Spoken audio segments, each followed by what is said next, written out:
नमस्कार, रफ्तार मीडिया में आपका स्वागत है। आपके साथ मैं रीना झा बालियान। खबरों का रुख करेंगे, लेकिन उससे पहले एक नजर डालते हैं इस वक्त की हेडलाइंस पर। उत्तराखंड में मदरसा बोर्ड, अब इतिहास की बात। धामी सरकार ने अल्पसंख्यक बच्चों को दी नई शिक्षा व्यवस्था की सौगात। सरकार का दावा, अल्पसंख्यकों के लिए खुले मुख्य धारा के द्वार। होम स्टे योजना में घूसखोरी का खेल, पंजीकरण की एवज में मांगी 2 लाख रुपए की घूस। पर्यटन सचिव ने आरोपों में घिरे जिला पर्यटन अधिकारी को किया सस्पेंड। बीजेपी नेता कुंवर प्रणव सिंह चैंपियन ने दलित समाज से मांगी माफी। चैंपियन दलित समाज की बैठक में हुए शामिल। प्रणव के वायरल ऑडियो के बाद से अनुसूचित जाति में था आक्रोश।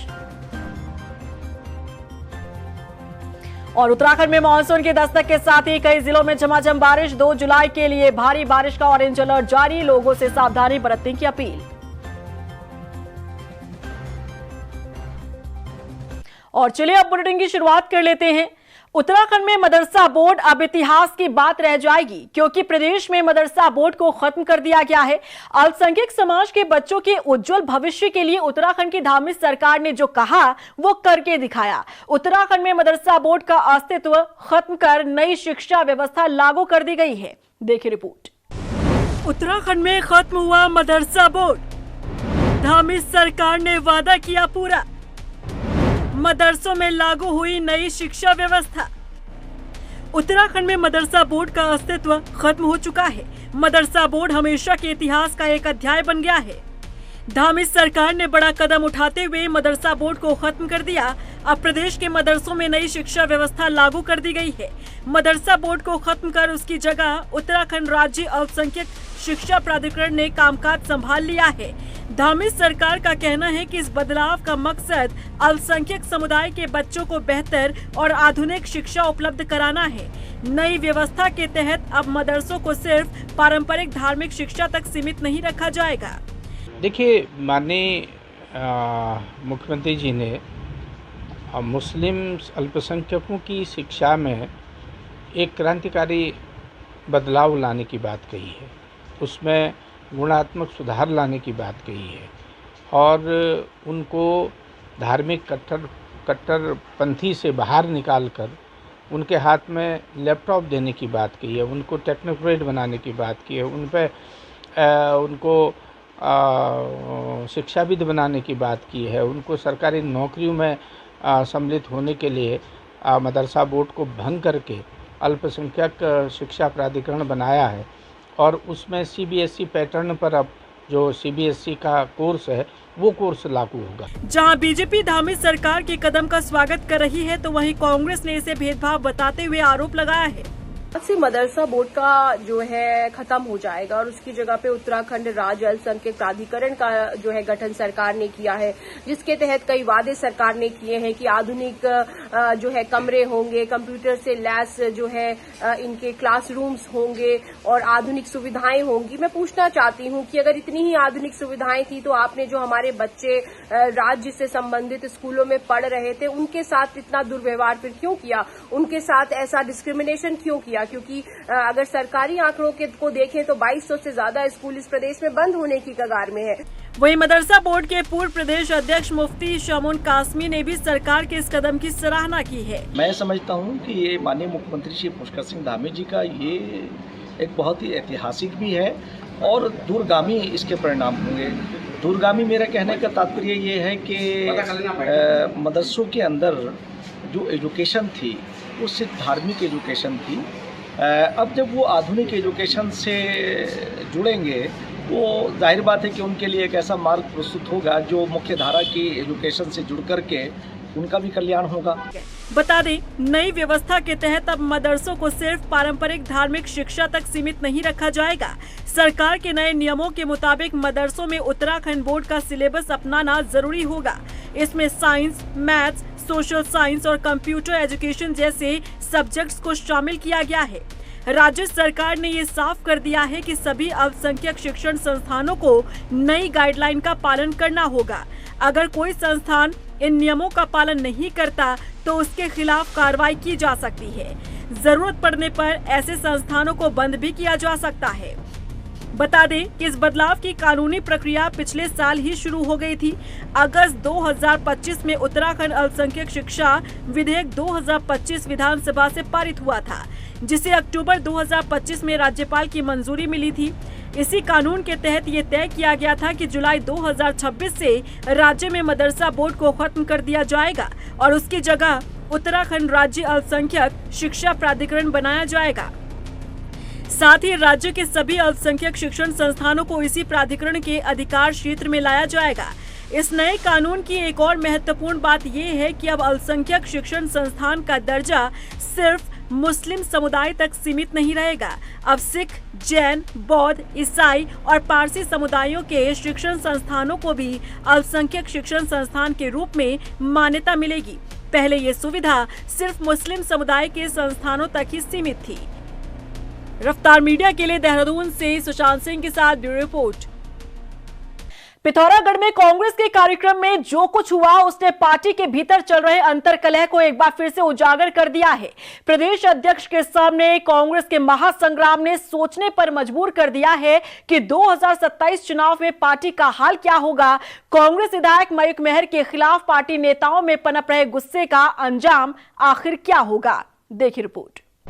पिथौरागढ़ में कांग्रेसियों में संग्राम, प्रदेश अध्यक्ष के सामने घमासान, विधायक मयूख मेहर पर फूटा महिला नेता का गुस्सा, पार्टी में कलह का क्या होगा अंजाम।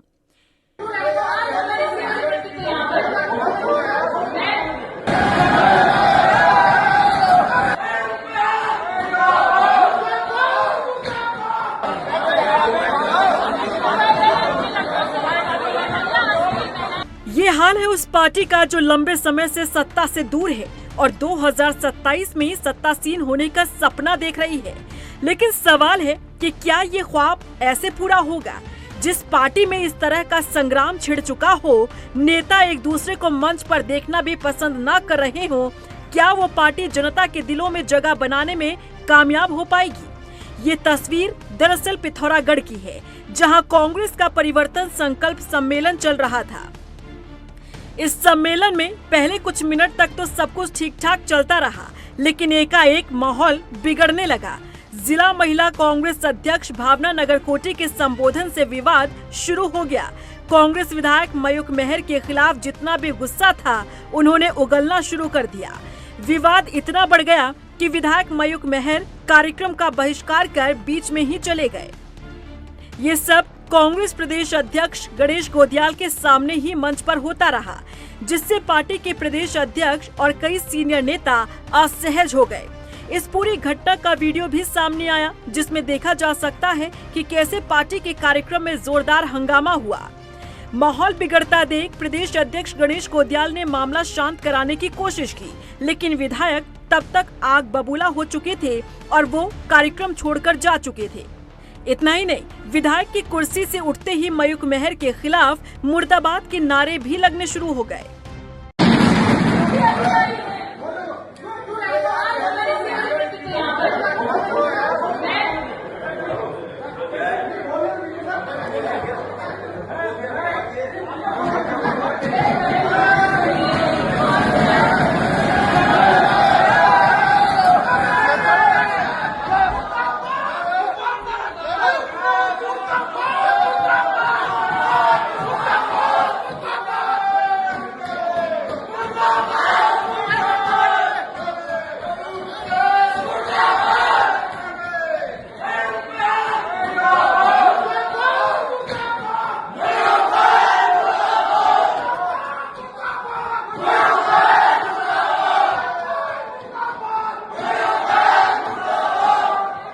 कांग्रेस में बनी ऐसी स्थिति को देखकर कांग्रेस प्रदेश अध्यक्ष ने साफ कहा कि नेताओं को संयम रखना चाहिए।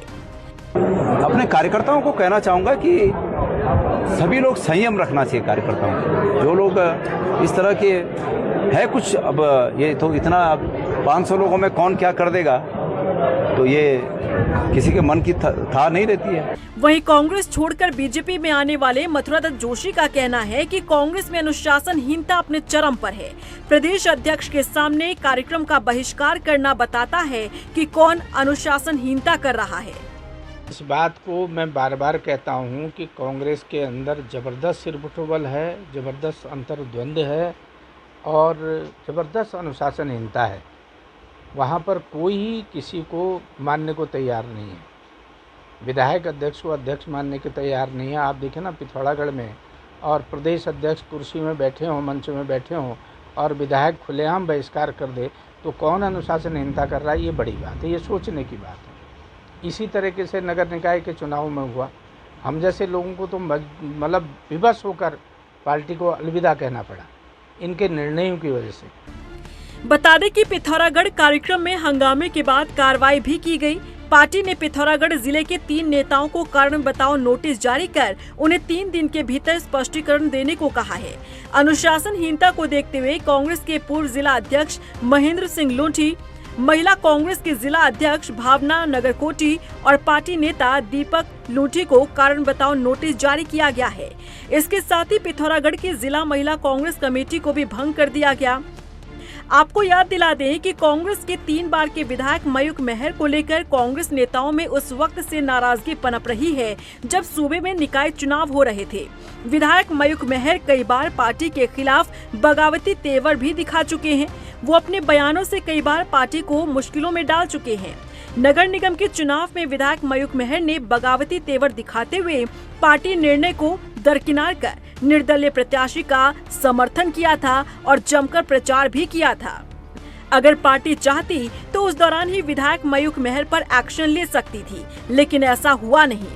यही कारण है कि असंतोष नेताओं में विधायक के खिलाफ गुस्सा बढ़ता जा रहा है, जो सम्मेलन के दौरान फूट पड़ा। लेकिन ये स्थिति आगे आने वाले समय में कांग्रेस के लिए मुश्किलें खड़ी कर सकती है। रफ्तार मीडिया के लिए देहरादून से सुशांत सिंह के साथ ब्यूरो रिपोर्ट।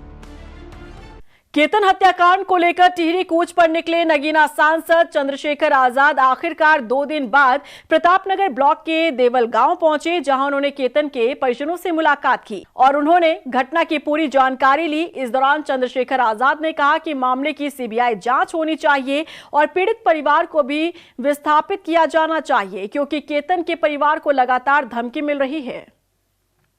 जब मैं देख रहा था तो घटना को लेके बस क्योंकि जानकारी है वो वीडियो के माध्यम से थी या मैक्सिंग जी के जरिए, तो मेरा मन था कि एक बार जाके देखूं तो हालात का पता लगे।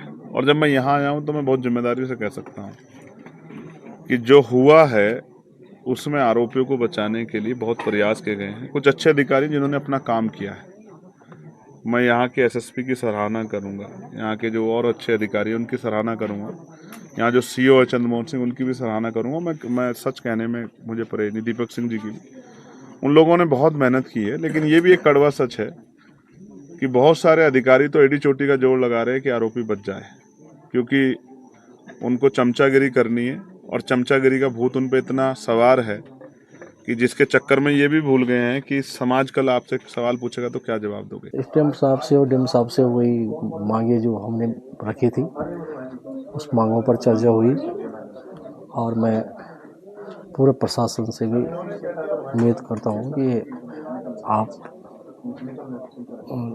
लोग भी शांति व्यवस्था। खानपुर से पूर्व विधायक कुंवर प्रेम सिंह चैंपियन ने दलित समाज से माफी मांगी है। बता दें कि चैंपियन का ये वीडियो सोशल मीडिया पर वायरल हो रहा था, जिसमें वो जाति सूचक शब्द बोलते नजर आए, जिसके बाद से दलित समाज ने चैंपियन के खिलाफ मोर्चा खोल दिया था। अब रुड़की में दलित समाज की बैठक के दौरान कुंवर प्रेम सिंह चैंपियन ने सार्वजनिक रूप से दलित समाज से माफी मांगी है। और मेरे इस भाव से जो हमारे अनुसूचित वर्ग को जो ह्रास पहुंचा है, जो चोट पहुंची है, मैं उसके लिए अपना खेद प्रकट कर रहा हूं। अगर आपका बच्चा भी देहरादून के कोचिंग सेंटर में पढ़ाई करता है तो इस खबर को ध्यान से सुनिएगा। अग्निशमन विभाग के ऑडिट में बड़ा खुलासा हुआ है। यहां बड़ी संख्या में ऐसे कोचिंग सेंटर चल रहे हैं जो फायर सेफ्टी के मानक को पूरा ही नहीं करते। बिना फायर सेफ्टी के कोचिंग सेंटर चल रहे हैं जो बच्चों की जान के लिए बड़ा खतरा है। अब अग्निशमन विभाग ने ऐसे संस्थानों पर नोटिस जारी किया है। देखिए रिपोर्ट। सवालों के घेरे में कोचिंग सेंटर। देहरादून के कोचिंग सेंटर्स में बड़ी लापरवाही। फायर ऑडिट में बड़ा खुलासा। बिना फायर सेफ्टी चल रहे संस्थान, खतरे में बच्चों की जान। एजुकेशन हब देहरादून में बड़ी संख्या में बच्चे पढ़ने आते हैं। यहाँ कोचिंग सेंटर्स की भी कोई कमी नहीं है, लेकिन आपको ये जानकर हैरानी होगी कि देहरादून के अधिकतर कोचिंग सेंटर में बच्चों की सेफ्टी का ख्याल रखा ही नहीं जाता।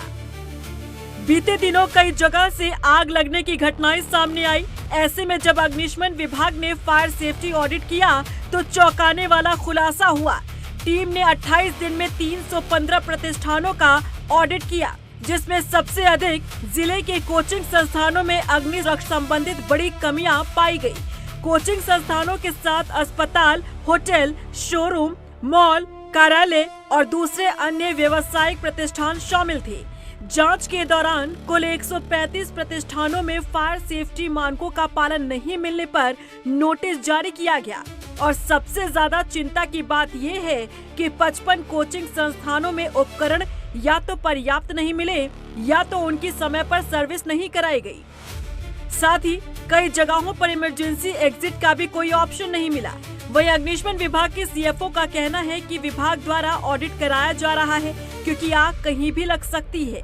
जहां कमी पाई गई, उन्हें विभाग द्वारा 15 दिन का समय दिया गया। अगर 15 दिन के अंदर संस्थान द्वारा सकारात्मक कार्रवाई नहीं की जाती तो उनके खिलाफ कार्रवाई की जाएगी। देखिए, पिछले महीने हमारी टीम ने करीब 300 से ज़्यादा संस्थानों का फायर ऑडिट किया है। लगभग 315, अगर मैं आपको परसों तक का डाटा बताऊं तो 315 संस्थानों का हमारी टीम द्वारा अभी तक ऑडिट किया गया है।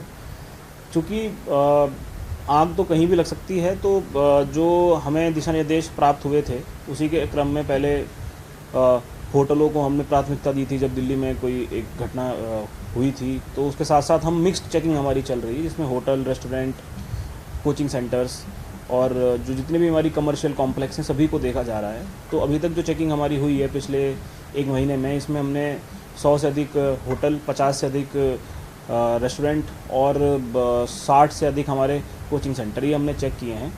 और इसमें जिस भी संस्थान में कोई अग्निशमन संबंधी कमी पाई गई है उसको हमने नोटिस दिया है। समय अभी हमने उसको दे रखा है 10-15 दिन का। अगर उस समय के अंदर उसके द्वारा जो सकारात्मक कार्रवाई है वो नहीं की जाती तब फिर इसमें आगे जो भी कार्रवाई होगी वो की जाएगी।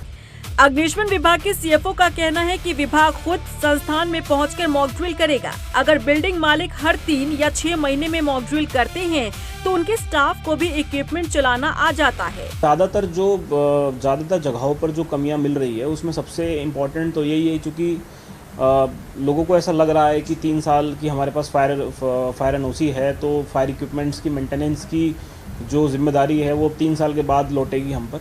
तो ऐसा बिल्कुल नहीं है। देखिए, अगर आपके संस्थान में कोई भी फायर इक्विपमेंट लगा हुआ है और आपने अगर जब उसको लगवाया होगा तो आपने बहुत उस पर पैसा भी खर्च किया होगा, तो उसको आपको हर रोज़ चला के देखना है, उसको आपको हर रोज़ मेंटेनेंस की स्थिति में रखना है। ये बिल्कुल नहीं सोचना है कि जब फायर की टीम आएगी तभी उसकी हम मेंटेनेंस होगी या तभी अगर हमारे पंप ख़राब पड़े हुए हैं तो पंप हमारे तभी ठीक होंगे। तो एक तो ये चीज़ पाई जा रही है कि मेंटेनेंस जो है फायर इक्विपमेंट का एक बहुत बड़ा इशू है। उसके साथ ही जो मॉक ड्रिल्स हैं, लोगों की अपेक्षा ये है कि हर संस्थान में जो है फायर विभाग ही जाएगा फायर मॉक ड्रिल के लिए। तो देखिए, हम लोग भी सबकी सहायता के लिए हैं, लेकिन एक अपने साइड से भी हर 3 महीने में, हर 6 महीने में अगर जो भवन स्वामी है वो अपने यहाँ मॉक ड्रिल रखेगा तो उनके स्टाफ को एक फायर इक्विपमेंट चलाना और एक फायर एक्सटिंग्विशर चलाना अगर वो हर 3-6 महीने में चलाते रहेंगे तो जिस दिन कोई घटना होगी उस दिन उनको वो ज्ञान उनके काम में आएगा। जिस तरह से अग्निशमन विभाग ने पिछले 28 दिनों में संस्थानों का ऑडिट किया है तो सबसे ज्यादा कमियां कोचिंग संस्थानों में मिली हैं। ऐसे में बड़ा सवाल है कि आखिर क्यों बच्चों की जान के साथ कोचिंग सेंटर इस तरह से खिलवाड़ कर रहे हैं। रफ्तार मीडिया के लिए देहरादून से हिमांशु चौहान की रिपोर्ट। लोहाघाट में पशु कल्याण की दिशा में बड़ा कदम उठाया गया है। यहां जिलाधिकारी मनीष कुमार ने doctor Bhatt memorial veterinary foundation का शुभारंभ किया। इस दौरान जिलाधिकारी ने कहा कि आधुनिक सुविधाओं से लैस वेटनरी का लाभ घायल, बीमार और बेसहारा पशुओं के साथ पालतू पशुओं को भी मिलेगा। इससे विदित है, माननीय सर्वोच्च न्यायालय ने भी जो श्वान पशु है उसको लेकर के एक व्यापक दिशा निर्देश पूरे भारतवर्ष के लिए लागू किया है, जिसमें हर एक जनपद में एनिमल बर्थ कंट्रोल सेंटर का होना अत्यंत आवश्यक है, जिसको EBC सेंटर कहते हैं। प्रत्येक नगरपालिका, प्रत्येक जनपद में जो प्रमुख नगर पालिकाएँ हैं, नगर निगमों में तो सभी होने चाहिए, नगर पालिकाओं में भी प्रत्येक जनपद में ऐसी एक व्यवस्था होनी चाहिए थी। मौसम विभाग ने 2 जुलाई तक के लिए देहरादून में भारी बारिश की संभावना जताते हुए ऑरेंज अलर्ट जारी कर दिया है। इसी को देखते हुए जिलाधिकारी आशीष चौहान ने आम जनता से सावधानी बरतने की अपील की है। साथ ही संबंधित विभागों और अधिकारियों को अलर्ट रहने के निर्देश दिए हैं। साथ ही जनता से भी डीएम ने आपदा जैसी स्थिति की सूचना तुरंत जिला प्रशासन को देने की अपील की है। इससे रिलेटेड जो अभी भी मैंने वीसी में रिव्यू किया है, तो जैसे जो हमारे कोर कंसर्न है वाटर लॉगिंग एरिया हैं, या अगर बात करें कि लो लाइंग एरिया में रहने वाले लोग हैं, तो कुल 29 ऐसे लोकेशंस नगर निगम ने आइडेंटिफाई की और लगभग 3700 के आसपास ऐसे वल्नरेबल फैमिलीज़ हैं और 900 के आसपास हाउस होल्ड्स हैं।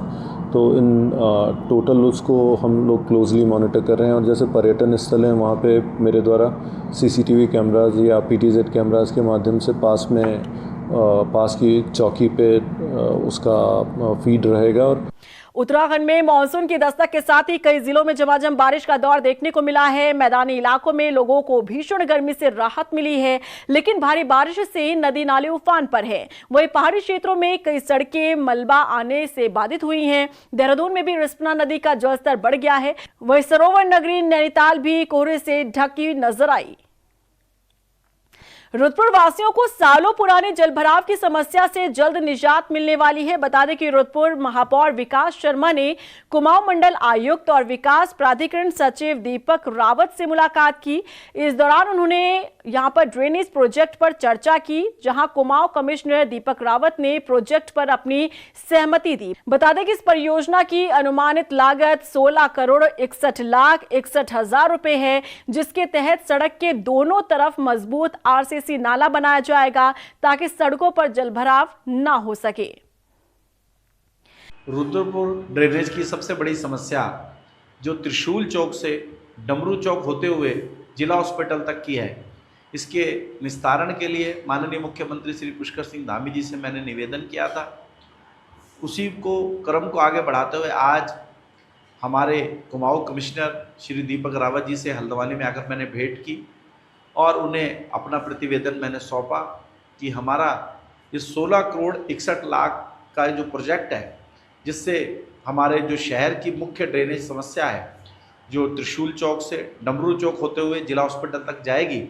दिल्ली देहरादून एक्सप्रेसवे पर स्थित गणेशपुर टोल प्लाजा पर प्रस्तावित किसान आंदोलन फिलहाल टल गया है। किसान नेताओं के टोल प्लाजा घेराव और धरने की घोषणा के बाद बुधवार को पुलिस ने किसान नेताओं को उनके कैंप कार्यालय पर ही हाउस अरेस्ट कर दिया, जहां पुलिस अधिकारियों और टोल प्लाजा प्रबंधन के साथ ही किसान नेताओं की बातचीत हुई, जिसमें किसानों की मांगों पर सकारात्मक कार्रवाई का भरोसा दिया गया, जिसके बाद किसान संगठनों ने आंदोलन स्थगित करने का फैसला लिया। तो हमारी सबकी कॉल थी कि वहाँ पर आज एक दिवसीय धरना प्रदर्शन था और वो धरना प्रदर्शन हमारी 4 मांगों को लेकर था, जिनमें एक मांग थी कि 20 किलोमीटर का एरिया फ्री किया जाए, जो गणेशपुर टोल प्लाजा नया बना है उसके लिए बात हुई है। और दूसरी थी कि जो संगठन की गाड़ियाँ हैं, जो किसान संगठन के लोग हैं, उनकी गाड़ी फ्री की जाए, उनका टोल मुक्त किया जाए। मामला उत्तराखंड का है, दूसरे राज्य की पुलिस यहाँ से आ रही है, तो हम तो यही कहेंगे भाई मान लिया हाउस अरेस्टिंग करने वाली इसमें कौन सी बात भाई। हम कह रहे कि हमारी जब रात आपसे वार्ता होगी तो फिर आज यहाँ सुबह रहने की क्या जरूरत थी। मुझे रास्ते में रोक लिया, मेरे लोगों को रोक लिया, बड़ी मुश्किल से मैं यहाँ तक आया। उत्तराखंड में होम स्टे रजिस्ट्रेशन के एवज में 2 लाख की रिश्वत का मामला सामने आया है। देहरादून के जिला पर्यटन अधिकारी पर रिश्वत लेने का आरोप लगा है, जिसका खुलासा राष्ट्रवादी रीजनल पार्टी ने किया। सरकार की महत्वाकांक्षी योजना में घूसखोरी के आरोप के बाद पर्यटन विभाग में हड़कंप मच गया है। विभाग ने आरोपों में घिरे देहरादून जिला पर्यटन अधिकारी को सस्पेंशन का नोटिस थमा दिया है। देखिए रिपोर्ट। होम स्टे योजना में घूसखोरी का खेल, सब्सिडी के नाम पर मांगी 2 लाख की रिश्वत। राष्ट्रवादी रीजनल पार्टी ने किया खुलासा, नप गए देहरादून जिला पर्यटन अधिकारी।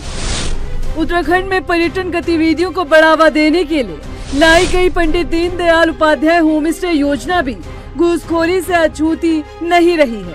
राजधानी देहरादून से होम स्टे रजिस्ट्रेशन के नाम पर रिश्वतखोरी का गंभीर मामला सामने आया है। ये बड़ा खुलासा राष्ट्रवादी रीजनल पार्टी ने किया है।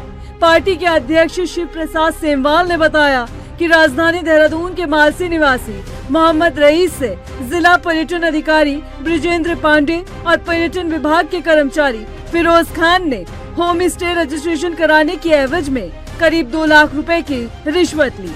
उन्होंने बताया कि मोहम्मद रईस सरकार की इस योजना का लाभ उठाना चाहते थे, लिहाजा उन्होंने योजना से जुड़े जरूरी दस्तावेज तैयार किए और पहुंच गए अपने होम स्टे किंग क्वीन का पंजीकरण करवाने जिला पर्यटन अधिकारी के दफ्तर। लेकिन सभी औपचारिकताएं पूरी करने के बाद भी लंबे समय तक उनका रजिस्ट्रेशन नहीं हुआ। पूछे जाने पर मोहम्मद रईस को जिला पर्यटन अधिकारी ने बताया कि उनके खिलाफ शिकायत आई है और मामला निपटाने के लिए ऊपर तक अधिकारियों को पैसा देना पड़ता है। आरोप है कि मोबाइल के कैलकुलेटर पर 2 लाख रुपए की राशि लिखकर रिश्वत मांगी गई। रीजनल पार्टी ने यह ठाना है कि इस तरीके के अफसरों को हम सबूत की कमी होने के या सबूत न होने की आड़ में हम इनको बचने नहीं देंगे।